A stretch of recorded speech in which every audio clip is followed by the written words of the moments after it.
Hello and welcome to the 12 Months to Marathon podcast with me, John Hill, the running podcast for the over 35s with Marathon Dreams, episode 76, running things I am leaving behind in 2025. So first and foremost, Happy New Year to everybody. Yes, we are recording this on the 2nd of January 2026, so I'm excited about this year. We'll have to see what it presents us with. What's happening with me at the moment? Well, I am training for my first marathon of 2026, which is Boston, UK. Started a couple of weeks ago. That's going as well as it can, I think, so far, learning the lessons that I learn, and I'll have you all along for the journey, hopefully, so you can see what it's like, particularly if you're a new listener or a new follower, because some of you who've been around for a while will have seen me train for a couple of marathons, but this is my 16th, God willing. If I get there, we'll see. So yeah, it's going well so far. Learned a few lessons, which is good, but that's part of the journey because I'm only in week 2 as I record this. So what I want to do is, I shared this on Instagram. If you don't follow me over there at 12 Months to Marathon, please do so. Is just some things that I'm trying to leave. Let's add a caveat in. Trying to leave behind in 2025, and you should too, in my opinion, and I want to share them with you today. I did post this on Instagram as well, so feel free again to check me out at 12 Months to Marathon if you want to have a look at them. So there's a few things that I've noticed just from doing what I do that are quite general with runners, I think. And when I work with people, I do a lot of work on the mindset side. I'm a very big believer that the mechanics of running itself are not that complicated, in the sense of, for most people, particularly if you are a first time runner in terms of doing a race, so let's go half marathon or marathon, those two distances, then if you follow a plan, you will successfully get round that race, whatever that race is. That's my belief. Now, depending on what you want to do in that particular race, that will dictate what type of plan you follow and maybe moving a few things around. But ultimately, if you're doing, say, your first marathon next year, which you know, a lot of people who come my way are either first timers or looking to personal best a subsequent marathon, then if you follow any sort of plan, you're going to get a decent result. Now, I've noticed that because I just follow a plan that I've always followed, and it's set up in the way that helps me to achieve my goals. So I just follow that plan. That works for me. So if you follow a plan, it's going to work. What we need to do, in my opinion, and my experience of working with dozens of people so far on marathons, particularly marathons, is the mindset side. Okay, so here are some things that might help you moving forward into this year, particularly if you've got lofty running goals that you want to set. So the first one I said, which if you've listened to this podcast for a while, we've talked about this one a few times, is judging my performance by other people's metrics. Now, when you look on a running app like Strava, now let's just use Strava as an example. If you're not on Strava, great. You're one of the lucky ones, arguably. But let's just use Strava as an example. So I compare myself to people. I hold myself to quite a high standard in terms of my own performance. Now, I've done a couple of runs in this training cycle so far that I'm not entirely happy with, because a lot of the work that I do is pace work. Now, I haven't trained like that for a while, because unless you know the story, I did the last real big event I did was High Rocks in October, and a couple of weeks after I did High Rocks, I dropped that sandbag on my toe. So that's sort of created a psychological barrier. Now it's fine. It hurts if I move it in certain directions, but running's fine and all that sort of thing. But I didn't really do any really heavy endurance-based training in that window from sort of post High Rocks and post toe injury till now. I've done some miles, I've done bits and bobs, but perhaps I've not ran at the level that I have to run for my training plan for my marathon. So I've got inside my head a little bit. Now I hold myself to a high standard, but also I do compare myself to certain people on, say, Strava or other running apps, and I shouldn't, because I know what I'm capable of, and I know what I want to do, and I know the goals that I need to set for this year. Now, I'm going to do a podcast on goals, because I think there's a lot of times, particularly in January, a lot of people make mistakes. Now, if you don't know, I've been in the fitness industry for 16 years. I've seen a lot of Januaries. I've seen a lot of failures. Most people fail not because they're bad or broken or lazy. It's because the mindset and the approach is wrong. So for me, I need to stop judging myself on other people's metrics and just do it based on what I want for me, based on where I'm at. So I did a run as I record this the other day, which is already, I could see an incremental improvement in my performance. So I'm like, okay, we're making some progress here. So judging people by other people's metrics, which basically means by what other people set for themselves. So don't set goals based on what others do. Set goals based on your progress and what you want to do. That's the first one. The second one is trying, which fits sort of into the first one for me, which is trying to push myself too hard and losing the joy of running, which again is. So I went out for a run this morning, and it snowed here in the UK. Again, it's the UK, so it is a dusting compared to some people who would be listening to this, particularly those of you who are in Canada and northern Canada, as somebody always comments on my Instagram who lives up that way.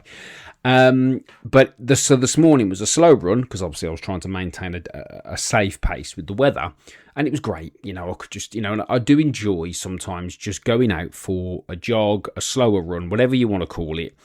And that fills me with joy because that's the freedom I like. So I don't always have to go out and push myself too hard. Now, I've had many conversations with people over the last few weeks, and one of the biggest problems I think a lot of people face is they don't know how to run slowly, which sounds bizarre for some of you, but it's so true. Some people just go out and run the fastest they can all the time instead of having a balanced protocol. And what that does, number one, is increase burnout, increase risk of injury, but also you can lose the joy of running because, like I've always said, the fastest way to hate running, pun intended, is to run faster. It's the absolute fastest way to dislike the whole thing. So don't ever lose the joy of running. Even if you're training for something that is stretching you out a little bit, don't ever lose the joy of running, because that's what we do this hopefully for. Yes, we can all achieve. Yes, we can all do things that perhaps push us to levels that are uncomfortable, but actually, let's never lose that joy of running, and let's maintain that. He chuckles going back over these. The next one is using running as an excuse to eat more unnecessarily. This is going to be a big one for me going into this year. I'm going to need to look after myself better. I'm pushing 50 now. I'm about 18 months off 50, so I need to look after myself a little bit better. I can still perform at a good level. I'm happy with the level I can perform at, and that for me involves a lot of eating or eating less, because whilst I'm happy with my body shape, over Christmas, of course, like we all do, and because I exercise as well, it gives me that sort of get out of jail free card a little bit in my head, so I'm going to eat a little bit more. Now, I get away with it to a point because I exercise a lot, and obviously I'm marathon training, but actually sometimes I eat to the point of discomfort because it's there, and that's like a hang up from obviously being overweight for so many years and also some other stuff under the surface as well, and it's something that needs to change. At the moment, where as I record this, it's still a little bit messy here. My children don't go back to school till next week. It's that time when things are a little bit all over the shop. So I'm not beating myself up too much about this, but I know when things get back to normal, because we have to consider that, it's certainly something for me to think about, is to make sure that I eat a lot more healthier than I do. I eat well, but I can do better. And I think it's not about punishment or restriction, of course, because you can't really do that when you're marathon training. It's about common sense, and it's about having a plan. So using running as an excuse to eat more unnecessarily is something for me to focus on. The next one, ignoring mobility and stretching. And all the runners go awkward. The truth is,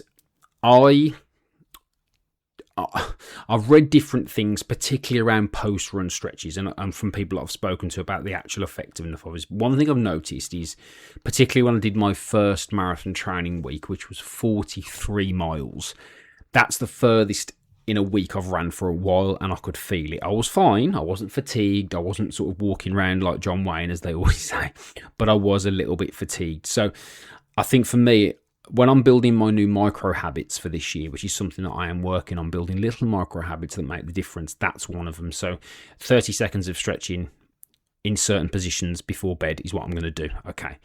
And if anybody wants to know what those stretches are, feel free to get in touch with me at 12 Months to Marathon on Instagram, and I'll let you know. But really simple, so nothing complicated. Just some basic stretching before bed, and then making sure that I do some warm-ups and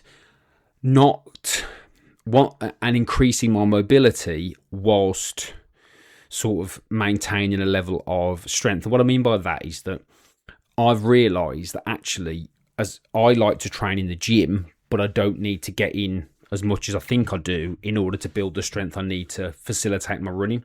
But I do need to do some sort of basic mobility work in there as well. So it's formulating a plan to make sure that I've got the movement and I've got the flexibility and the mobility, yeah.